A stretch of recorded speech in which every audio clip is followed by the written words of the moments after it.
নমস্কার বন্ধুরা, আজকের ভিডিওটিতে আমি আলোচনা করব অযোধ্যার রাম মন্দির সম্পর্কে প্রশ্ন উত্তর নিয়ে, যেগুলি আপকামিং কম্পিটিটিভ এক্সামের জন্য খুবই গুরুত্বপূর্ণ। চলুন শুরু করা যাক। প্রথম প্রশ্ন, রাম মন্দির কাদের দ্বারা নির্মিত হচ্ছে? রাম মন্দির কাদের দ্বারা নির্মিত হচ্ছে? অপশান এ, শ্রী রাম জন্মভূমি তীর্থক্ষেত্রে। তাহলে সঠিক উত্তরটি হলো অপশান এ, শ্রী রাম জন্মভূমি তীর্থক্ষেত্র। ভিডিওটি ভালো লাগলে অবশ্যই চ্যানেলটিকে সাবস্ক্রাইব করবেন এবং খুবই ভালো লাগলে লাইক করতে ভুলবেন না যেন। পরবর্তী প্রশ্ন, নিচের মধ্যে কে অযোধ্যায় রাম মন্দির নির্মাণ করেছেন? এর মধ্যেই চারটি অপশানের মধ্যে কে অযোধ্যার রাম মন্দির নির্মাণ করেছেন? Option D, Chandrakant Sompura. Option D হলো রাইট আনসার। চন্দ্রকান্ত সোমপুরা রাম মন্দির নির্মাণ করেছেন। পরবর্তী প্রশ্ন, রাম মন্দিরে কয়টি মণ্ডপ থাকবে? রাম মন্দিরে কয়টি মণ্ডপ থাকবে? অপশান এ, 5টি। তাহলে রাম মন্দিরে 5টি মণ্ডপ থাকবে। পরবর্তী প্রশ্ন, রাম মন্দিরের উচ্চতা কত হবে? রাম মন্দিরের উচ্চতা কত হবে? Option A, 161 foot. রাম মন্দিরের উচ্চতা কত হবে? না 161 ফুট। পরবর্তী প্রশ্ন, রাম মন্দিরে কয়টি স্তম্ভ থাকবে? রাম মন্দিরে কয়টি স্তম্ভ থাকবে? অপশান এ, 360টি। তাহলে রাম মন্দিরে 360টি স্তম্ভ থাকবে। পরবর্তী প্রশ্ন, রাম মন্দিরের ভূমি পূজন কবে অনুষ্ঠিত হয়? রাম মন্দিরের ভূমি পূজন কবে অনুষ্ঠিত হয়? অপশান সি, 2020 সালে। তাহলে রাম মন্দিরের ভূমি পূজন 2020 সালে অনুষ্ঠিত হয়। পরবর্তী প্রশ্ন, কোন নদীকে অযোধ্যার ইতিহাসের সাক্ষী মনে করা হয়? কোন নদীকে অযোধ্যার ইতিহাসে সাক্ষী মনে করা হয়? Option A, Saryu. তাহলে সরজু নদীকে অযোধ্যার ইতিহাসে সাক্ষী মনে করা হয়। পরবর্তী প্রশ্ন, শ্রীরামের জন্মস্থান অযোধ্যা অন্য কোন নামে পরিচিত? শ্রীরামের জন্মস্থান অযোধ্যা অন্য কোন নামে পরিচিত? Option B, Saket. তাহলে শ্রীরামের জন্মস্থান অযোধ্যা সাকেত নামে পরিচিত। অপশান বি হলো রাইট আনসার, সাকেত। পরবর্তী প্রশ্ন, অযোধ্যা নামক শহরটি ভারতের কোন রাজ্যে অবস্থিত? অযোধ্যা নামক শহরটি ভারতের কোন রাজ্যে অবস্থিত? Option A, Uttar Pradesh. তাহলে অযোধ্যা নামক শহরটি উত্তরপ্রদেশ রাজ্যে অবস্থিত।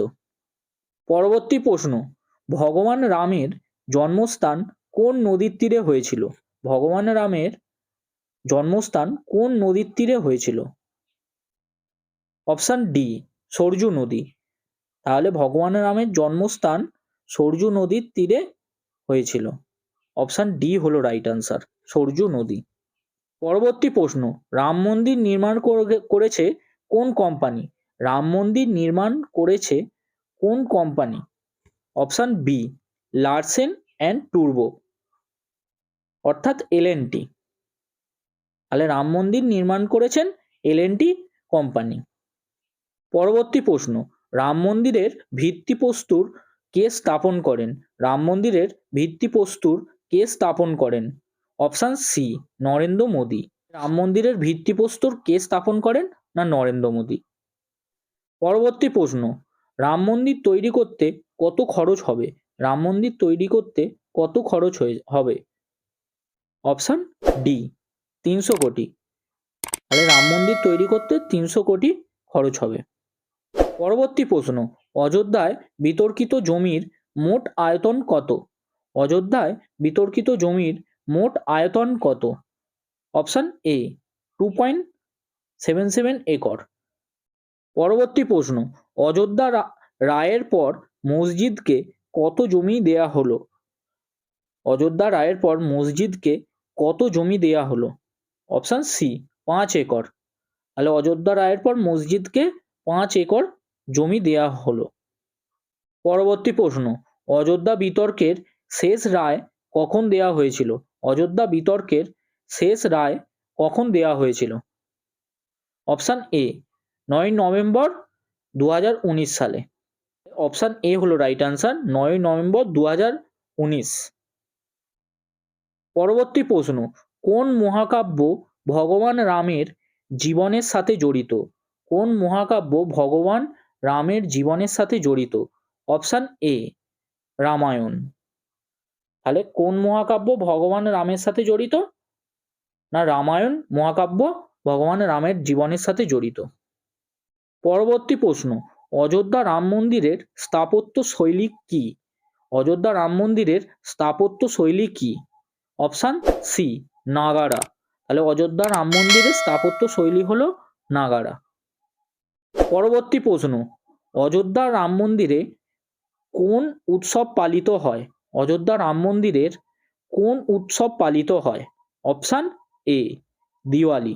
তাহলে অযোধ্যা রাম মন্দিরের দিওয়ালি উৎসব পালিত হয়। পরবর্তী প্রশ্ন, অযোধ্যা রাম মন্দিরের স্থপতি কে ছিলেন? অযোধ্যা রাম মন্দিরের স্থপতি কে ছিলেন? Option B Vishwakarma. তাহলে অযোধ্যা রাম মন্দিরের স্থপতি ছিলেন বিশ্বকর্মা। পরবর্তী প্রশ্ন, বাবরি মসজিদ কখন আক্রমণ করা হয়েছিল? বাবরি মসজিদ কখন আক্রমণ করা হয়েছিল? অপশান এ 6 ডিসেম্বর 1992 সালে।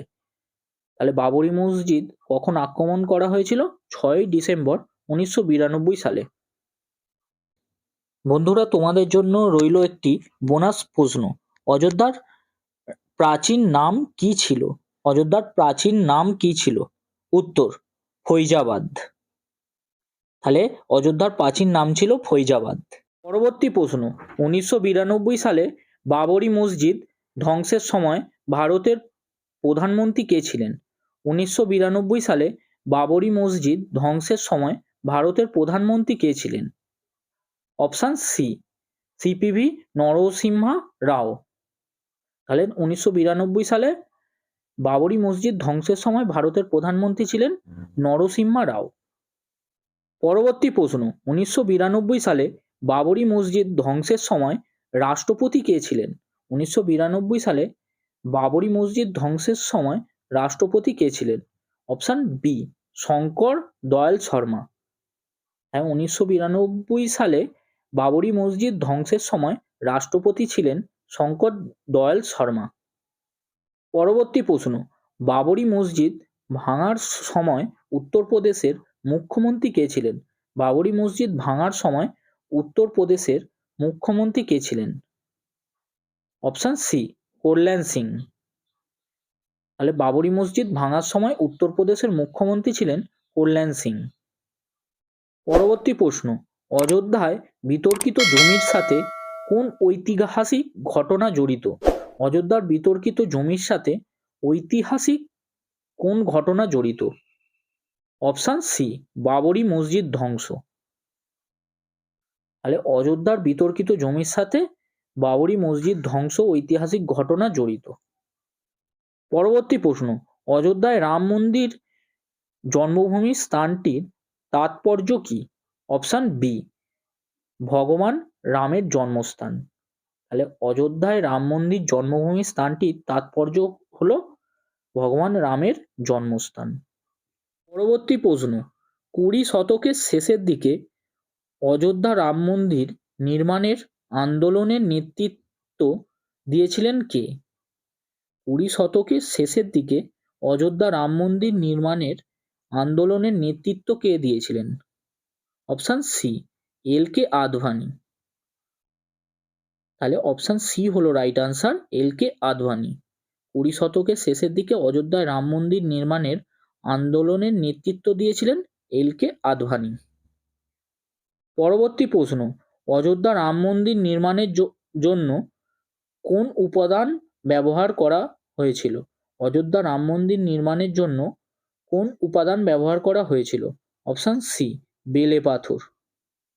তাহলে অযোধ্যা রাম মন্দির নির্মাণের জন্য বেলে পাথর নামক উপাদান ব্যবহার করা হয়েছিল।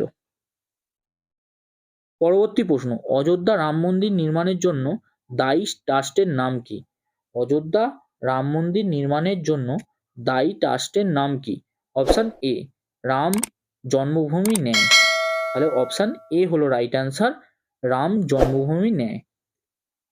পরবর্তী প্রশ্ন, অযোধ্যা বিবাদের রায়ের সাথে জড়িত বিচারকদের মধ্যে বিচারক রঞ্জন গগৈ ছাড়াও 4 বিচারক কে ছিলেন? অযোধ্যা বিবাদের রায়ের সাথে জড়িত বিচারকদের মধ্যে বিচারক রঞ্জন গগৈ ছাড়াও 4 বিচারক কে ছিলেন? অপশন এ, রাম জন্মভূমি ন্যায়। অপশন বি, অযোধ্যা মন্দির ট্রাস্ট। অপশন সি, রাম সেবা সমিতি। Option D, Shri Ram foundation. এই 4টেই হলো সঠিক আনসার, উপরের সবকটি। পরবর্তী প্রশ্ন, কোন রাজা অযোধ্যা স্থানে আদি মন্দির নির্মাণ করেছিলেন বলে মনে করা হয়? কোন রাজা অযোধ্যা স্থানে আদি মন্দির নির্মাণ করেছিলেন বলে মনে করা হয়? অপশন এ, রাজা দশরথ। তাহলে অপশন এ হলো রাইট আনসার, রাজা দশরথ। পরবর্তী প্রশ্ন ও এটি ভিডিওর শেষ প্রশ্ন, অযোধ্যা রাম মন্দিরে ভক্তির কেন্দ্রীয় ব্যক্তিত্ব কাকে বিবেচনা করা হয়? অযোধ্যা রাম মন্দিরে ভক্তির কেন্দ্রীয় ব্যক্তিত্ব কাকে বিবেচনা করা হয়? ভগবান রাম। অপশন বি হলো রাইট আনসার, ভগবান রাম।